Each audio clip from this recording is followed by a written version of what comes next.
उस शाम को जो हुआ था वो सबके समझ से बाहर था। अभिनव उस शाम को अपने दोस्तों के साथ घर तो चला गया, लेकिन उस रात को वो चैन से सो ना सका। आखिर ऐसा क्या हुआ था कि उस रात जिस वजह से उसका रातों का नींद उड़ चुका था।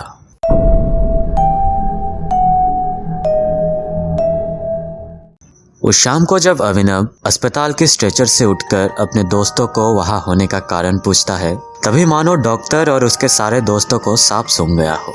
सभी लोग एक दूसरे की मुंह की ओर ताके जा रहे थे। किसी की मुंह से कोई आवाज नहीं निकल रहा था। उसके बाद डॉक्टर ने उसे अच्छे से चेकअप करने की सलाह दी, लेकिन अभिनव डॉक्टर की सलाह को ना मानते हुए घर पे जाने की जिद पे अड़ा हुआ था और उसके जिद के सामने उसके दोस्तों की एक ना चली।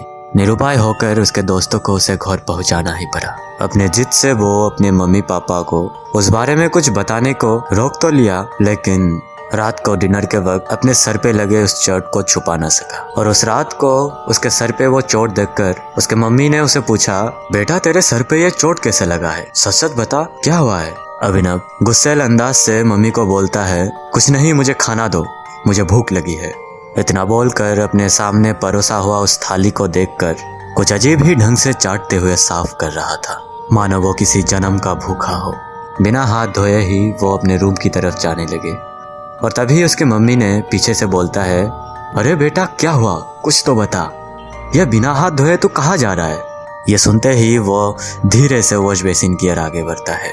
अपना हाथ धो के अपने कमरे पे जाते हुए बोलता है, मुझे मत जगाना। इतना बोलकर वो अपने कमरे की दरवाजा बंद कर देता है, लेकिन उसकी मम्मी को उसके चिंता सताए जा रहे थे। फिर सोचा अपने दोस्तों के साथ कुछ अनबन हुआ होगा, रात भर आराम करेगा तो शायद सुबह ठीक हो जाएगा। ये सोचकर उसके मम्मी ने उसे और तंग नहीं किया। उसके बाद घर के सभी लोग डिनर करके अपने अपने कमरे में चले गए। घड़ी की सुई धीरे धीरे गहरी रात की ओर आगे बढ़ रहा था। घंटे की सुई 1 पे और मिनट की सुई 12 पे। अचानक अभिनव की खिड़की से कोई आवाज आता है, मानो कोई सुंदर स्त्री अपने करुण स्वर में उसे बुला रहा हो। अपने साथ हुए घटना के पश्चात अभिनव बिना खिड़की खोले ही कंबल को अपने सर पे ओढ़े सोने की प्रयास में लग गए। कुछ देर बाद वो गहरी नींद में चले गए। धधकती हुई आग में से एक महिला निकल के आता है। वो अभिनव के पास आता है और अभिनव के हाथ पकड़ के उसे उस आग के सामने ले जाके उसमें झोंक देता है। अभिनव हकपकाते हुए नींद से जाग उठा। यह उसका सपना था या सच, उसे कुछ समझ नहीं आ रहा था। पसीने से लथपथ अभिनव खिड़की खोल के उसके सामने खड़ा था और तभी एक भारी सा हवा का झोंका उसके बदन को शांत करते हुए उसके ऊपर से गुजरा।